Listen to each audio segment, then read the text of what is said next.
Today I'm speaking on behalf of multiple organizations in the Drug Policy Futures Network, including SAM, Smart Approaches to Marijuana, in opposition to some member states' legalization of psychoactive drugs.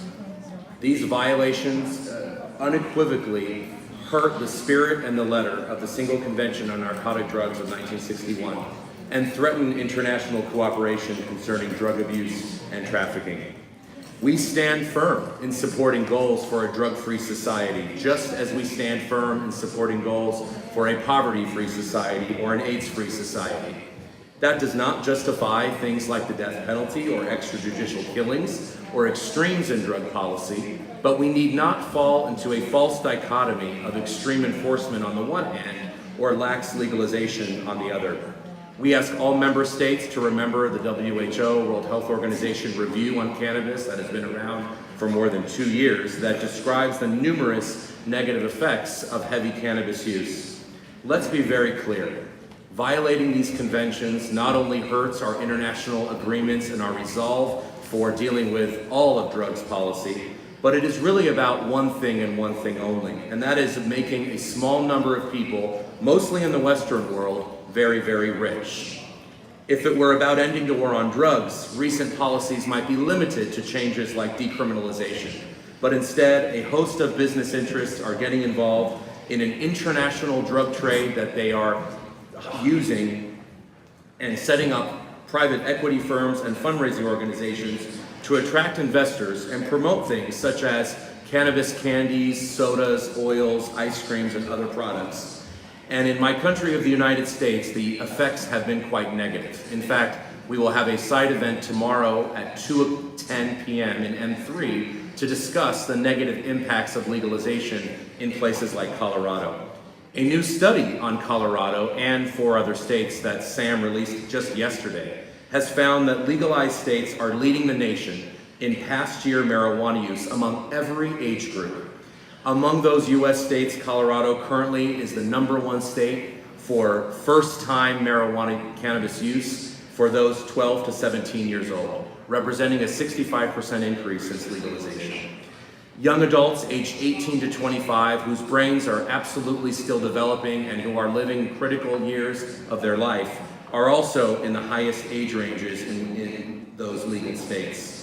Furthermore, the number of young people arrested for marijuana use is not going down in certain places like Colorado. In fact, there are more young Black and Hispanic kids being arrested in Colorado now than before legalization. The rise in youth marijuana use is particularly frightening to see, given the long-term implications involved with young people becoming addicted to marijuana. And unlike the claims of the legalization advocates and really the marijuana industry, alcohol consumption has not gone down in Colorado. It's actually increased. Commercialization advocates also ignore the fact that there is a thriving underground criminal network profiting off of legalization. In fact, in Colorado, law enforcement is confiscating thousands of pounds of marijuana every year. They are carrying out hundreds of felony arrests in the black market, and there have been hundreds of highway interdictions headed to over 3 dozen U.S. states from Colorado. In fact, the U.S. mail system is also being affected by the black market.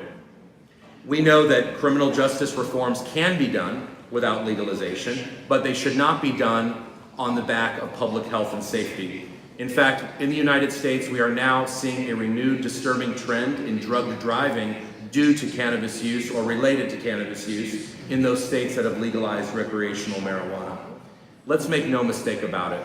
The global cannabis industry is actively working to become the next big tobacco. And let's not forget what a global public health disaster tobacco has been. The use of THC candies and drinks are catering to young people and getting to them at an early age. But to deny the addictive potential of cannabis or negative mental health effects is to deny the overwhelming amount of scientific evidence today. And our experience tells us that we should not welcome with open arms a new industry which will focus on commercialization. Moreover, we stress that an international legal cannabis industry is likely to leverage bilateral and multilateral investment treaties to challenge public health regulations across the globe, just as the tobacco and alcohol industries have done. These legal actions that tobacco and alcohol companies have pursued have had an outsized impact on developing countries and are often resolved through secretive international arbitrations rather than in domestic courts. We are foolish to think that this will not happen with cannabis again. We therefore request that member states follow the 3 international drug conventions, reiterate their commitment to the conventions in connection with the debate that is currently happening around the legal status of cannabis. The use of cannabis for non-medical purposes is not a solution to whatever existing challenges there are with drug control, nor is legalization the only way to promote a health policy that does not focus on incarceration.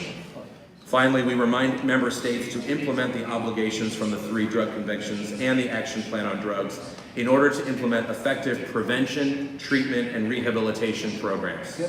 Legalization is clearly not allowed under the conventions. Countries should not be able to violate these conventions, the total spirit of the conventions, and the letter of them without consequences if our international drug treaties are to have any credibility. Thank you, Madam Chair.